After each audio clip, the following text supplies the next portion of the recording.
শুভেন্দুর road show এর অনুমতি না দেওয়ার অভিযোগ মালদহে। সুজাপুর বিধানসভাতে শুভেন্দু অধিকারীর রোড শো করার অনুমতি দিল না পুলিশ। মালদা দক্ষিণ মালদা লোকসভা কেন্দ্রের বিজেপি প্রার্থী শিরোপা মিত্র চৌধুরীর সমর্থনে রোড শো এর জন্য অনুমতি চেয়ে ফারাক্কা, সুজাপুর, বৈষ্ণবনগর, ইংরেজ বাজারের জন্য আবেদন করা হয়, কিন্তু পুলিশ প্রশাসন সুজাপুর বিধানসভাতে রোড শো করার অনুমতি দিল না। জানা গেছে 7ই মে মালদা জেলায় ভোট রয়েছে। জানা গিয়েছে 7ই মে মালদা জেলায় ভোট রয়েছে। উত্তর মালদার প্রার্থী খগেন মুর্মু এবং দক্ষিণ মালদার প্রার্থী শিরোপা মিত্র চৌধুরীর সমর্থনে শুভেন্দু অধিকারী রোড শো করেন। এদিন উত্তর মালদা পালপাড়া থেকে রোড শো করে দক্ষিণ মালদা ইংরেজ বাজারে আসে। এরপর সেখান থেকে সুজাপুর বিধানসভা থেকে রোড শো এর কথা, কিন্তু তার অনুমতি দেয়নি পুলিশ প্রশাসন। দক্ষিণ মালদার জেলা সভাপতি পার্থসারথী ঘোষ বলেন, আমরা 4টি বিধানসভা কেন্দ্রে শুভেন্দু অধিকারীর রোড শো এর অনুমতি চাওয়া হয়, অথচ দেখা যায় সুজাপুর বিধানসভায় অনুমতি দেয়নি। উদ্দেশ্য প্রণোদিতভাবে এই অনুমতি দেয়নি। বোঝা যাচ্ছে সারা দেশ জুড়ে হেরে যাওয়ার ভয়ে উদ্দেশ্য প্রণোদিতভাবে এই অনুমতি দেয়নি। বন্ধ হয়ে যাবে পরে বিধানসভা বৈষ্ণবনগর এলাকার রোড শো হবে।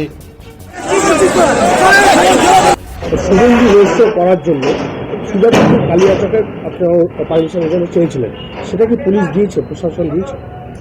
আমরা 4টে বিধানসভায় শুভেন্দুদার যে কনভয়, সেই কনভয় 4টে বিধানসভা অতিক্রম করে যাওয়ার কথা ছিল।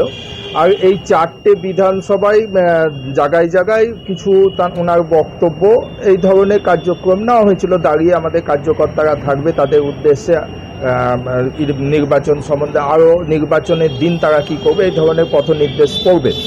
তো সেইখানে আমাদের ইংলিশ বাজার, ফারাক্কা, বৈষ্ণবনগর এটা দিয়েছেন।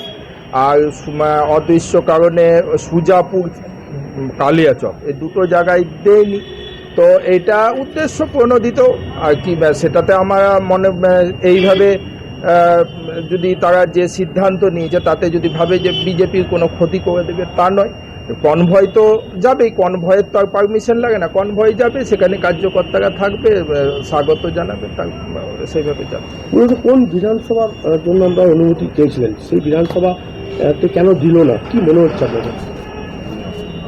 এটা মানে কি বলবো, এটা তো উদ্দেশ্য প্রণোদিত। আপনারা জানেনই যে এখানে গোটা পশ্চিমবঙ্গ জুড়েই বিরোধীদের প্রতি মুহূর্তে তাদের বিভিন্ন ভাবে তাদেরকে আটকানোর চেষ্টা করা হয়। তাদের আজকাল জনমত তারা হারিয়েছে, মানুষের কাছে জনপ্রিয়তা নাই। তো এই ধরনের এইভাবে বিরোধীদেরকে আটকে দিয়ে তারা ভাবছে যে এগিয়ে যাবে, তো এটা বেশি দিন চলবে না। কোন বিধানসভায়, স্পেসিফিক কোন বিধানসভা?